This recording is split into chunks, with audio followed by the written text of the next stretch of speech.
Respecto a lo que estamos hablando, tratando, mejor dicho, desarrollando en este programa, que tiene que ver con una estructura de poder,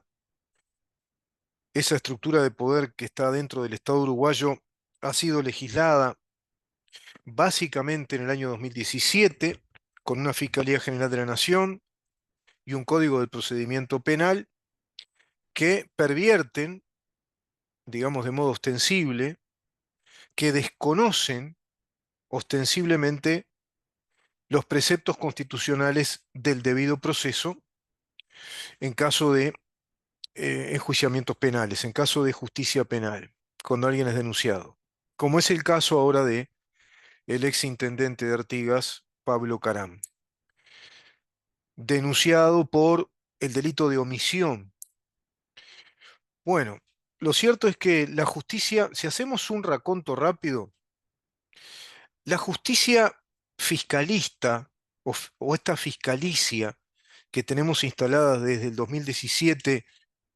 en antagonismo con los preceptos constitucionales de un debido proceso, es decir, con un juez que brinde las garantías de un debido proceso a través de la semiplena prueba cuando hay una denuncia penal, cualquiera sea la denuncia penal, sea de parte o de oficio, es el juez el que toma cartas en el asunto, el que asume también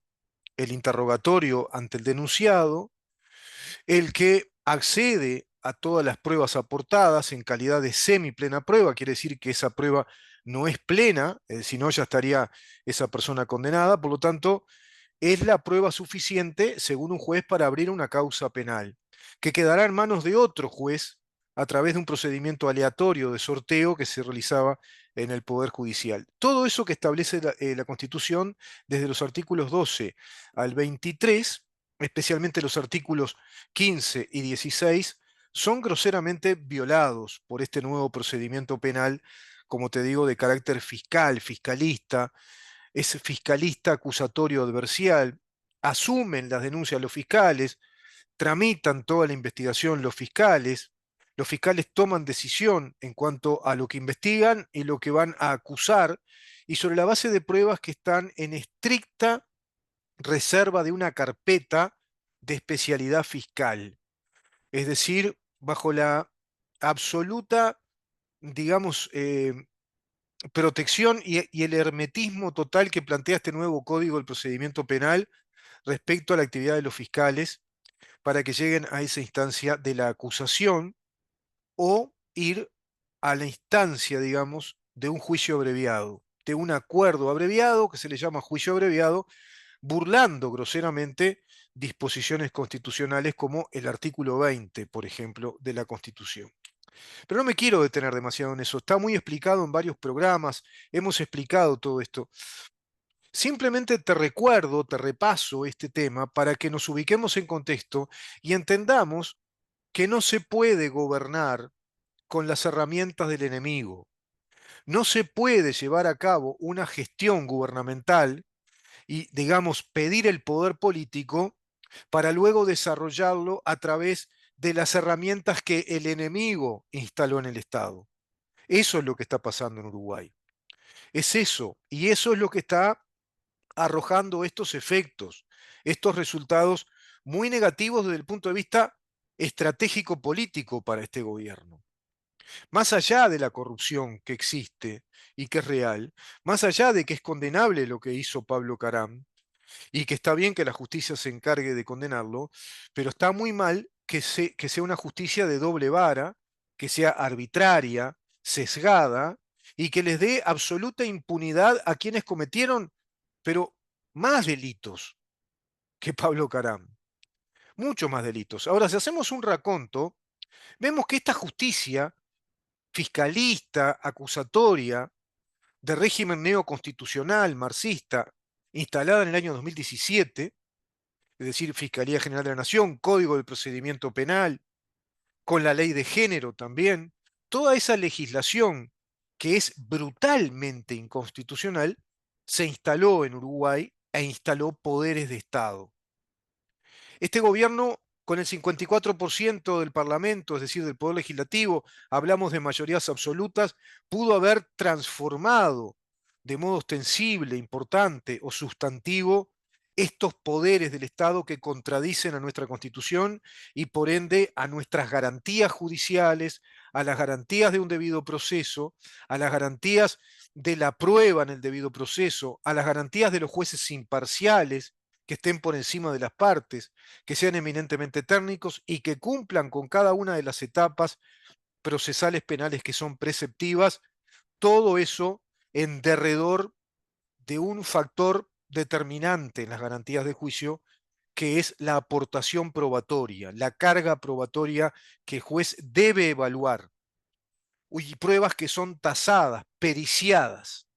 que deben tener la pericia necesaria según los distintos tipos o naturalezas probatorias, sean testimoniales, documentales, de documentos auditivos, visuales, audiovisuales, de documentos públicos, documentos privados, pruebas forenses. Hay mucho en juego cuando se trata de una causa penal. Y en tanto el sistema penal no brinde esas garantías como sabiamente nuestra Constitución lo establece, y así lo manda, se desmorona todo el edificio del orden jurídico de nuestra República democrática. Se desmorona la democracia, porque ahí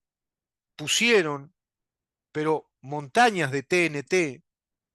pusieron montañas de nitroglicerina para detonar las bases estructurales, los cimientos estructurales de todo el orden jurídico, los pilares del orden jurídico que le da sustento funcional a nuestra democracia representativa. Ese es el tema fundamental a analizar. Y en tanto eso no está analizado por nuestros legisladores, no está analizado por nuestro presidente actual, no está analizado por las cúpulas de los partidos políticos que integran la coalición de gobierno, sino que por el contrario, se quedaron con lo que ellos mismos ayudaron a legislar en aquel año 2017, porque colegislaron con el Frente Amplio este modelo contra la Constitución, este modelo que es de un perfil claramente marxista, ocurren estas cosas. Y tienen impunidad, por ejemplo, personajes que han perpetrado un montón de delitos, como Carolina Cose, Yamandú Orsi, el propio José Mujica, Charles Carrera. ¿Qué pasó con Charles Carrera? Que lo que hizo fue una falsificación ideológica de documento público, haciendo ingresar a un civil como si fuera policía. Falsificación ideológica de documento público en calidad de funcionario público, delito contra el Estado, claramente testimoniado, mostrado, certificado, documentado, se mostraron los documentos, las firmas, cantidad de testimonios por televisión a través del conocidísimo programa que conduce Ignacio Álvarez. Se hicieron 3 denuncias penales, se cursaron a la Fiscalía, desde asuntos internos del Ministerio del Interior, desde la propia producción de Ignacio Álvarez y también desde la familia del pobrecito, el damnificado que quedó parapléjico a través de un balazo que salió de una casa en la que frecuentaban fiestas orgiásticas con prostitutas, donde corría la droga, el alcohol y quién sabe cuántas cosas más, desde esas reuniones que hacían autoridades del Ministerio del Interior, de aquel ministerio de Eduardo Bonomi, y que se tapó, integrando ese ministerio de Eduardo Bonomi, Charles Carrera, actual senador de la República. No se lo sometió a un juicio político. La justicia no hizo nada, no aceleró los trámites como sí con Pablo Caram. Ahora, en ese raconto vemos que en el caso de Penades, rápidamente se solicitan el desafuero de Penades y el propio presidente se apura prácticamente a extorsionar o exigir que le den el desafuero los senadores. El propio Penades, de modo muy tonto, también solicitaba que le quiten los fueros, cuando no corresponde. Y tampoco se aplicaba la hipótesis del 214 en el caso de Penades. Con el tema Astesiano insistieron rápidamente desde la prensa en una campaña muy sucia vinculando a Astesiano con el presidente. Con el caso Marcet lo mismo, cuando Marcet se fue bajo presidencia del Frente Amplio. El Frente Amplio que permitió que se fuera el delincuente más grande de Europa, perseguido internacionalmente por Interpol y Europol, como Rocco Morábito, que se fue caminando desde cárcel central sin que pasara nada. Y nadie interrogó, nadie se preguntó de oficio, ningún fiscal, qué pasó con esas autoridades del Ministerio del Interior, qué pasó en esa comisaría, qué recaudos tuvo ahí el fiscal general de la Nación de aquel entonces, el doctor Jorge Díaz. No pasó nada. No pasó nada con Charles Carrera. Cuando vimos que falsificó documentos, que extorsionó, que hizo tráfico de influencias, que acometió con abuso inominado de funciones. Te repito, falsificación de documento público en calidad de funcionario público, delito grave. Y la justicia fiscalicia no hizo nada. Carolina Cose, con la cantidad de gente que metió en la intendencia, de modo absolutamente abusivo, con abuso de funciones, utilizando cartelería y espacios públicos y haciendo trabajar a los funcionarios de la intendencia para colocar cartelería política como propaganda de su propia carrera o campaña política en la interna del Frente Amplio, y que luego persigue cartelería de otros partidos políticos cuando instalan esa cartelería totalmente regulada a través de las regulaciones correspondientes a modo de publicidad en esos grandes edificios donde se colocan como se hizo siempre. Pero no pasó nada. Carolina Cose, la que violó la Constitución de la República, desobedeció los artículos 284 y 285, no dando los informes que se le solicitaban a modo de contralor de los ejercicios administrativos, contables, financieros que iba desarrollando en calidad de intendente. Desobedeció a la Constitución, motivo de un juicio político. No se le aplicó un juicio político, cuyo cometido es, si acaso se diera que por la mayoría especial de 2/3 de los componentes de la Cámara se resolviera que hay mérito para suspenderla en la función, para sancionarla de ese modo, como hicieron con Pablo Caram, y someter a la justicia penal esa causa, tampoco se hizo.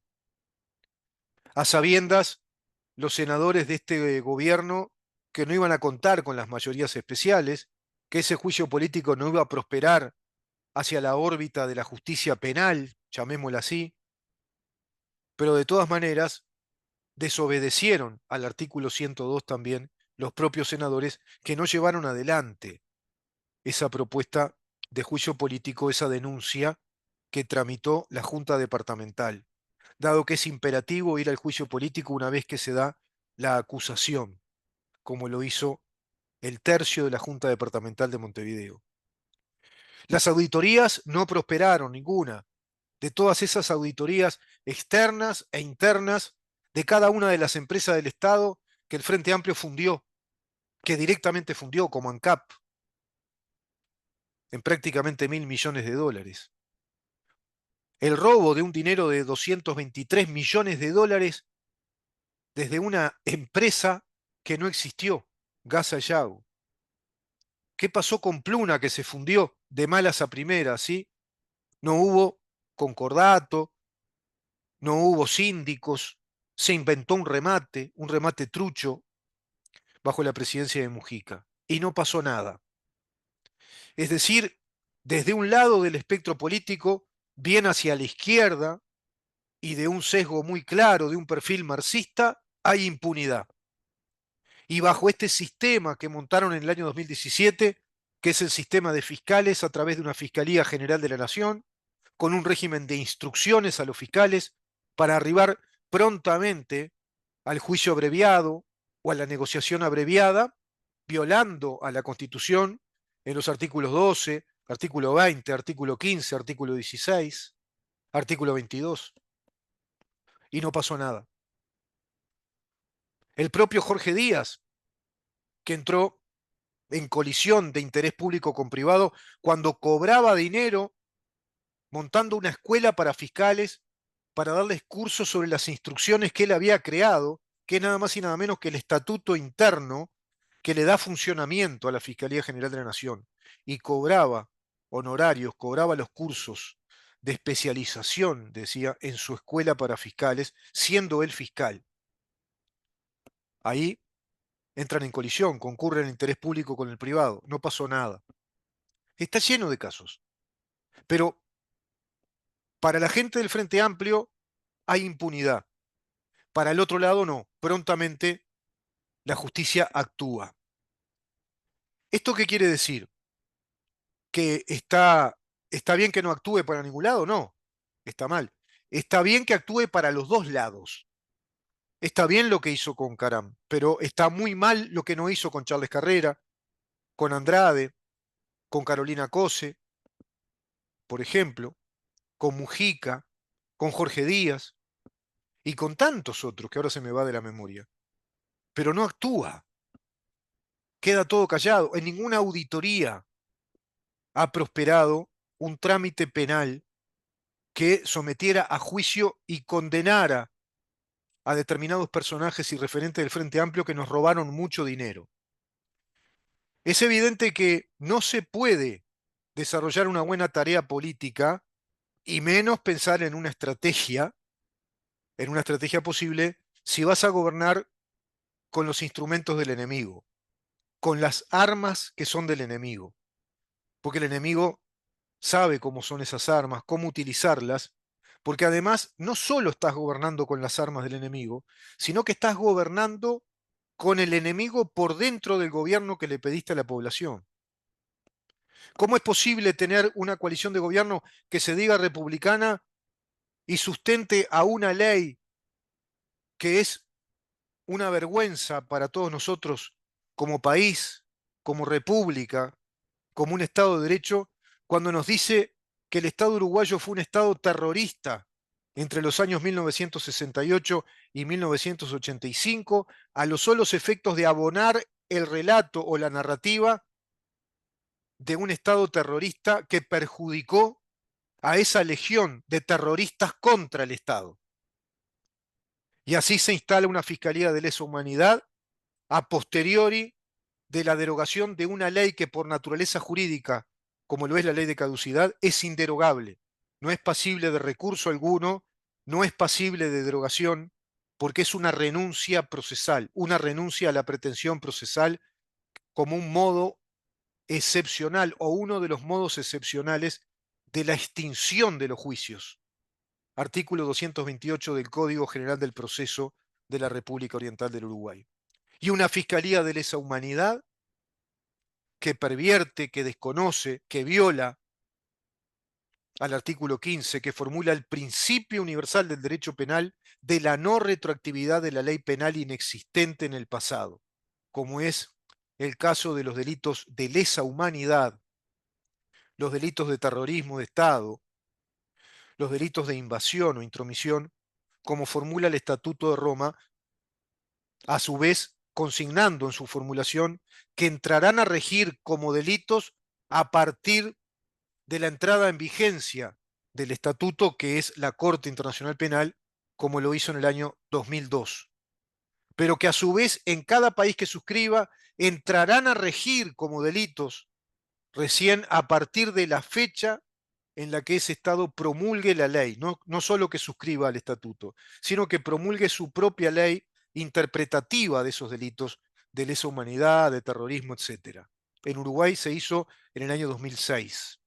Y claramente el artículo 24 del Estatuto de Roma establece que esos delitos se aplican a partir de la entrada en vigor del estatuto y de la promulgación de la ley por cada uno de los países que lo suscriban, cumpliéndose con el principio universal del derecho penal de la no retroactividad de la ley penal inexistente en el pasado. Pues acá se hizo todo lo contrario,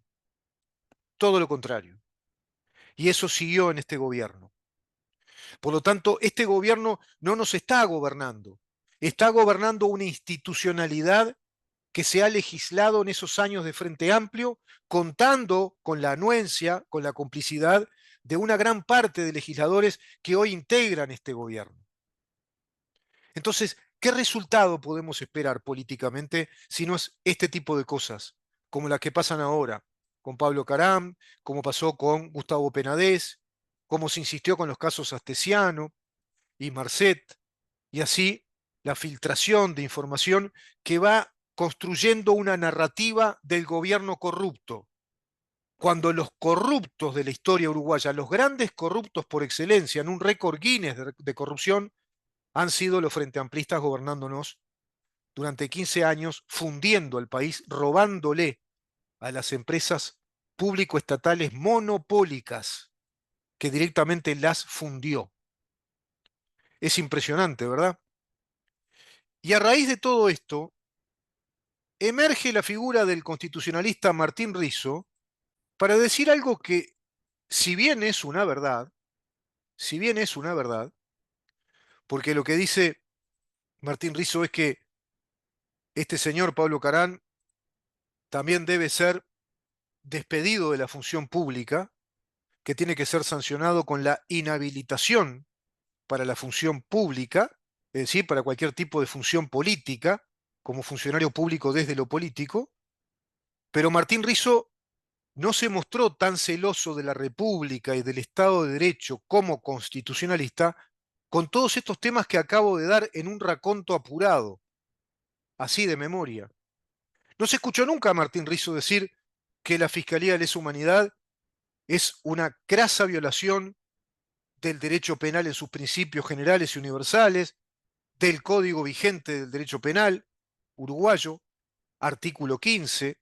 Nunca se le escuchó decir a Martín Rizo que la ley de caducidad no se puede derogar porque es una renuncia procesal, por ende es un modo excepcional de la extinción de los juicios. Nunca se le escuchó a Martín Rizo decir que la ley de Fiscalía General de la Nación también es inconstitucional porque está formulada como un servicio descentralizado, cuando la Constitución establece desde el artículo 185 al 201 el régimen general de los servicios descentralizados y los entes autónomos a los solos efectos de cumplir fines comerciales o industriales. No se le escuchó nunca al constitucionalista Martín Rizo salir con el mismo celo constitucional en defensa de nuestro Estado de Derecho y decir que el Código del Procedimiento Penal viola groseramente en sus primeras disposiciones, dada esa primera etapa fiscal, a los artículos de la Constitución que prescriben el debido proceso desde el artículo 12 al artículo 23. Nunca se le escuchó decir eso. Y nunca se le escuchó decir o formular por qué no prosperan en la justicia penal uruguaya o en el sistema de justicia penal uruguayo los casos, por ejemplo, tan evidentes como el de Charles Carrera, donde está la documentación a la vista de todo el mundo y una montaña de testigos que dieron cuenta de la cantidad de ilícitos que cometió, de la lista grave de ilícitos que cometió Charles Carrera, y no fue sometido a la justicia y condenado a prisión, por ejemplo. Es impresionante, ¿verdad? Lo que la justicia no sanciona, escribo en una nota, lo que la justicia no sanciona como delito para la sociedad no lo es. Y ese es el inconveniente de gobernar con las herramientas del enemigo y con el enemigo cogobernando con quien nos pide el gobierno. Estas son las dificultades inexorables y los resultados negativos inexorables también, inevitables. Estas son las consecuencias de un sistema fiscal inconstitucional que no nos brinda garantías a ninguno de nosotros como ciudadanos, en ninguno de los aspectos de las garantías jurídicas, no solo como pasibles de ser sometidos a un juicio penal, sino como ciudadanos para saber a ciencia cierta quiénes deben ser condenados y quiénes no, quiénes tienen que ser enjuiciados y quiénes no. ¿Y por qué hay un país hoy por hoy de hijos centenados? ¿Por qué unos sí son juzgados con todo el metro de la ley, con todas las letras de la ley como tiene que ser, como es este caso con Carán, y por qué en los otros casos no? ¿Por qué hay una doble vara? ¿Por qué no tenemos esa justicia que es ciega a los intereses de los particulares y aplica las mismas normas para todos? Porque tenemos un sistema fiscal arbitrario, ese cui prodest que les expliqué más de una vez, que es el artificio delincuencial o delictivo de crear una herramienta permeable para darle impunidad al delito, con el simulacro de ser una institución de justicia penal. Decía el sabio Aristóteles, quien planteó el concepto de los arcana imperi. ¿Qué son los arcana imperi? Los arcana imperi son esos principios que le dan sustento a un modelo político en la estructura del poder político. Y especialmente eso se concibió muchísimo en las monarquías. El arcana imperi es algo así como el principio de obediencia a todas las reglas del juego político que van a sustentar el poder del monarca y fundamentalmente el secreto o los secretos de Estado que el monarca sustenta, que no es lo mismo que el poder a través del secretismo. No es lo mismo el secreto de Estado que el Estado que te gobierna a través de secretos. Pero por otro lado, el propio Aristóteles, citado por una eminencia como el doctor Norberto Bobbio en este libro, El futuro de la democracia, cita en su página 105, desde el capítulo Autocracia y Arcana Imperi, que el propio Aristóteles en su libro, en su libro La Política, en el quinto libro de la Política, el autor llama a los primeros, a los que te definí, como Arcana Imperi, y a los segundos como Arcana Dominationis, es decir, los arcanos del gobierno, del poder gubernamental, del régimen ideológico de gobierno. Los unos y los otros pertenecen al género de las simulaciones, es decir, todo esto se puede simular como una gran estructura institucional de poderes que nos brindan garantías, pero en verdad son los arcanos que permiten el imperio del poder político de un régimen determinado. Eso no lo entendió la clase política que pretende sustentar este modelo de coalición de gobierno y nos dice que emprende una especie de lucha o de alternativa contra el Frente Amplio, que son las huestes marxistas para instalar el socialismo del siglo XXI, digamos que desde la doctrina organizada internacionalmente, pensada internacionalmente por el Foro de San Pablo y el Grupo de Puebla. Entonces, a raíz de lo que dijo Martín Rizzo, yo le digo a un querido amigo y a una amiga también, que investiguen y digan lo mismo de Cose y Orsi, que tienen 1000 ilícitos en las intendencias. Está bien que pase esto con Pablo Carán, pero estos nacionalistas, también corruptos, y bastante bien tarados, porque se pensaron que ellos tienen la impunidad que tienen los comunistas en este país, y no la tienen. Se pensaron que con un palmoteo de hombros y tomar unos whisky juntos y decirse que todos forman parte de la misma casta política, están todos en la misma, se la creyeron. Y el comunista luego viene con la puñalada trapera. Y precisamente negociar con el comunista es como negociar con el demonio. Bueno, es evidente que con esto, jugaron con esta especie de acuerdo de no tocar nada del Código del Procedimiento Penal, de no tocar nada de la Ley de Fiscalía General de la Nación, de no tocar nada de las instrucciones, de no tocar siquiera el fiscal interino que le propuso Jorge Díaz a este presidente, de dejar que quedara todo en el silencio después de que colapsara esa mega causa que investigaba la fiscal Gabriela Fossati contra un mundo de falsificaciones documentarias y pasaportes falsos que iban llevando adelante ex agentes KGB para un mundo de ciudadanos rusos